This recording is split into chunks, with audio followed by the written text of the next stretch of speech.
কৃষাণুদা ঠিক এইখানে আরো একটা প্রসঙ্গ একটু তুলতে চাইবো কৃষাণুদা, অসম নিয়ে আজকে অসম নিয়ে যে কথা বলেছেন জ্ঞানেশ কুমার, সেখানে বলছেন যে কেন অসমে এই সেকেন্ড ফেজেও কেন অসমের নাম রাখা হচ্ছে না।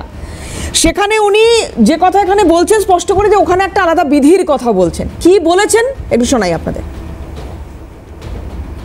आगामी जो 5 राज्यों के चुनाव है, क्योंकि अगले साल मध्य में वहाँ चुनाव होने, उसमें असम भी है।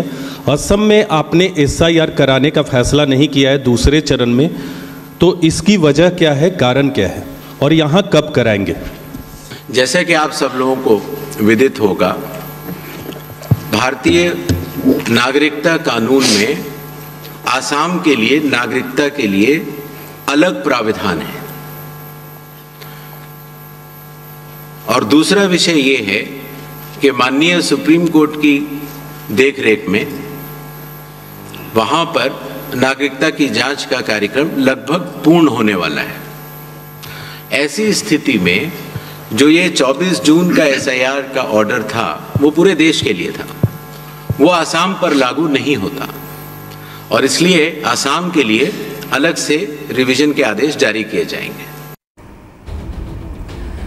কেন্দ্র বিরোধী যে রাজনৈতিক দলগুলো রয়েছে তারা লাগাতার একটা অভিযোগ করে এসেছেন, সেটা হচ্ছে যে SIR এর হাত ধরে CAA বা NRCর পথ আরও মসৃণ করতে চাইছে এই দেশের সরকার। আজকে অসম প্রসঙ্গে যখন এইরকম একটি মন্তব্য সামনে আসছে, তখন তাতেই কি শিলমোহর পড়ছে? বিষয়টা কি সেই দিকেই যাচ্ছে? এই প্রশ্নটার উত্তর অরিজিৎদার কাছ থেকে এক্সপেক্ট করবো। দেখুন, প্রথমেই বলি যে তৃণমূল মুখপাত্র অনেক কিছু বললেন বেশ অনেকক্ষণ ধরে।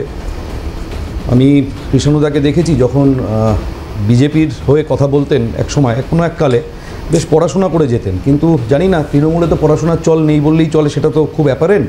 তা বোধহয় ওনারও সেই অভ্যাসটা চলে গেছে। আমি প্রথমে আসামের ব্যাপারটায় আসি। আসামের ব্যাপারটা ইতিহাস পড়াবার কোনো দরকার নেই, চ্যানেলে বহুবার চর্চিত, ডকুমেন্টেড, যে আসামের বিষয়টা এই নাগরিকত্বের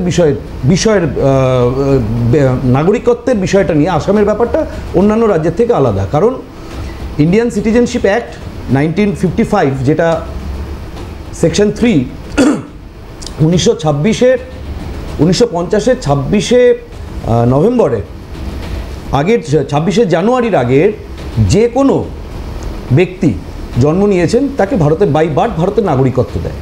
কিন্তু আসামের ক্ষেত্রে আমরা জানি কি, আসামের ক্ষেত্রে 1985-তে যখন এগ্রিমেন্ট স্বাক্ষর হলো রাজীব গান্ধী এবং আসাম যে মুভমেন্ট চলছিল আসামের আশুর মধ্যে, যে আসাম অ্যাকর্ড, সেই আসাম অ্যাকর্ডের উপর বেস করে 1985-এ প্রথম সংশোধন হলো আমাদের ইন্ডিয়ান সিটিজেনশিপ অ্যাক্ট, এবং তাতে সেকশন 6A লাগু হলো, যেখানে বলা হলো যে আসামের ক্ষেত্রে কিন্তু ব্যাপারটা বাকি ভারতবর্ষের থেকে আলাদাভাবে ডিল করা হবে। কীরকম আলাদাভাবে?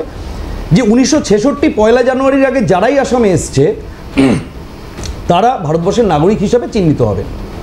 1966 পয়লা জানুয়ারির পর থেকে 1971 পর্যন্ত যারা এসেছেন, 71-এর 24শে মার্চ, তারা নাগরিকত্ব পাবেন কিন্তু 10 বছর ভোটাধিকার পাবেন না। সুতরাং আসামের যে টোটাল বিষয়বস্তুটা রয়েছে এই নাগরিকত্বের হিসাবে, সেটা কিন্তু বাকি ভারতবর্ষের থেকে বরাবরই আলাদা ছিল, এবং সেখানে এই নাগরিকত্ব দেওয়ার কাজটা সম্পূর্ণভাবে প্রথম থেকে সুপ্রিম কোর্টের মনিটরিংয়ে হচ্ছে, এবং যেটা আমরা প্রত্যেকে জানি যে সেটা একদম শেষ পর্যায়ে এসে রয়েছে। সুতরাং ইলেকশন কমিশনার যেটা বলেছেন, আমি ইলেকশন কমিশনের মুখপাত্র নই, কিন্তু ইলেকশন কমিশনার যেটা বলেছেন আজকে বসে, যে আসামের প্রশ্নের উত্তরে, যে আসামের বিষয়বস্তু বাকি ভারতের থেকে আলাদা বলে কমন গাইডলাইন সারা ভারতের অন্যান্য স্টেট এবং ইউটির জন্য যেটা যেতে পারে সেটা আসামের জন্য হবে না। এবং উনি এটাও বলেছেন যে পরবর্তী সময় আসামের জন্য আমরা আলাদা করে গাইডলাইন ইন্ডিয়ান সিটিজেনশিপ অ্যাক্টকে মান্যতা দিয়ে আমরা পাবলিশ করবো। তো সুতরাং আমাদের দেখতে হবে যে সেটা আসাম অ্যাকর্ড অনুযায়ী যে সিটিজেনশিপের ফর্মুলা রয়েছে সেভাবে তারা কীভাবে ব্যাপারটাকে ডিল করেন। দ্বিতীয় যে কথা, বিহারের কথা উনি তুললেন, বিহারের কথা তুলেই উনি ঢুকে গেলেন কিন্তু হিন্দু মুসলমানে। বিজেপি কিন্তু একবারও বলেনি যে SIR-এ কোনো বিশেষ কোনো কমিউনিটির প্রতি টার্গেট রয়েছে, বিজেপি একবারও বলেনি।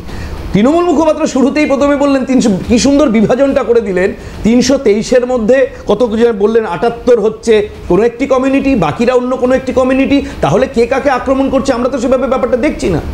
বিজেপি তো সেভাবে ব্যাপারটা দেখছে না। বিজেপির একটাই বক্তব্য, এবং সেটা সাংবিধানিক বক্তব্য, সেটা ভারতবর্ষের যারা নাগরিক তিনি যে ধর্মাবলম্বী হোক না কেন তার ভোটাধিকার সুরক্ষিত করতে হবে। যিনি ভারতবর্ষের নাগরিক নন তিনি যে ধর্মাবলম্বী হোক না কেন দেখার দরকার নেই, তিনি ভোটাধিকার থেকে বিচ্যুত তাকে করতে হবে। এটা আমাদের সাংবিধানিক ম্যান্ডেট এবং ইলেকশন কমিশনারও বারে বারে একই কথা বলেছে। আমরা একটাই কথা বলছি যে এসআইআর ইলেকশন কমিশনের কাজ, এটা সাংবিধানিক ম্যান্ডেট। ইলেকশন কমিশন এই পুরো জিনিসটাকে বিহারে অ্যাপ্লাই করেছে এবং বিহারে অ্যাপ্লাই করার পর সেই নিয়ে যদি সবার আগে কেউ সুপ্রিম কোর্টে দৌড়ে থাকে সেটা হচ্ছে তৃণমূল কংগ্রেস। প্রথম মামলা করতে তৃণমূল কংগ্রেস মহুয়া মৈত্র দৌড়েছিল। কী নিয়ে দৌড়েছিল? আধার কার্ডকে মান্যতা দিতে হবে, আধার কার্ডকে মান্যতা দিতে হবে। একটু আগে তৃণমূল মুখপাত্র খুব কায়দা করে আজকের একটা সুপ্রিম কোর্টের জাজমেন্টের কথা বলছিলেন, যে মনরেগার কাজের কথা বলছিলেন। ঠিক একই রকমভাবে এই তৃণমূল মুখপাত্ররাই যেদিন প্রথম আধার নিয়ে সুপ্রিম কোর্টের অর্ডার বেরোলো, পারলে প্রায় সবুজ আবির মাথা থেকে পা অবধি মেখেই ফেলে, আধার পেয়ে গেছি, আধার পেয়ে গেছি। 24 ঘন্টার মধ্যে সেই আনন্দ মিটে গিয়ে নতুন দাবি মমতা দেবীর মুখে উঠে এলো, না না আধারটা না, আমরা স্বাস্থ্যসাথী কার্ডটাকে চাইছি ইনক্লুড করানো হোক। দাবি বদলে গেল। প্রথমে অর্ডারটা পড়েনি, শুনেই নেচে ফেলেছিল যে আধার চলে এসছে 12তম ডকুমেন্ট, এই যে আমি ভোট ব্যাংক বানিয়ে রেখেছি। মানে প্রয়াত বিজেন রায়ের মতো ব্যক্তিত্বরা যারা আজ থেকে বেশ কয়েক বছর আগে প্রয়াত হয়েছেন, কিন্তু এই 4টে থেকে বিকেল 4টে থেকে সন্ধ্যে 6টার মধ্যে এসে টুক করে ভোটটা দিয়ে যান এবং তার ছেলে আক্ষেপ করে যে আমি যদি আরেকটু পরে আসতাম আমার প্রয়াত বাবার সাথে আমার দেখা হয়ে যেত। এই যে ভোট ব্যাংকটা, এই ভোট ব্যাংকটাকে অটুট রেখে এগিয়ে যাওয়া, ভেবেছিল যে আধার দিয়ে সেটাকে করে ফেলবো, আধার দেখাবো আর নামটাকে ইনট্যাক্ট রেখে দেবো। যখন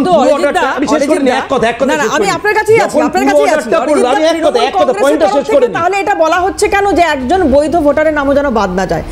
এটা তাহলে বলা হচ্ছে কেন? এই আশঙ্কাটা তৈরি হচ্ছে কেন? আশঙ্কা তৈরি হওয়াটা তো অমূলক, সেটা তো আজকের দিনে বলার অপেক্ষা রাখে না। কারণ ইলেকশন কমিশনারের যদি আপনি বিবৃতিটা দেখেন, প্রথম 3 মিনিটের মধ্যে উনি ওনার ওই পিপিটিতে দেখিয়েছিলেন যে আসামে, বিহারে সুপ্রিম কোর্টের নির্দেশ দেওয়ার পরে বিহারের প্রতিটি পঞ্চায়েত অফিসের সামনে, বিহারের প্রতিটি সরকারি দপ্তরের সামনে যে নামগুলো কাটা গেছিল সেই নামের তালিকা সুপ্রিম কোর্ট নির্দেশ দিয়েছিল 48 ঘন্টার মধ্যে পাবলিশ করতে হবে, এবং ইলেকশন কমিশন প্রতিটা জায়গায় জায়গায় সেই তালিকা পাবলিশ করেছিল এবং ইলেকশন কমিশনের যে ওয়েবসাইট সেখানে কমপ্লিট নামের তালিকা পাবলিশ করে দিয়েছিল। তার রেসপেক্টে আজকের দিনে দাঁড়িয়ে ইলেকশন কমিশনার সদর্পে বলেছেন অ্যাপিলের সংখ্যা 0।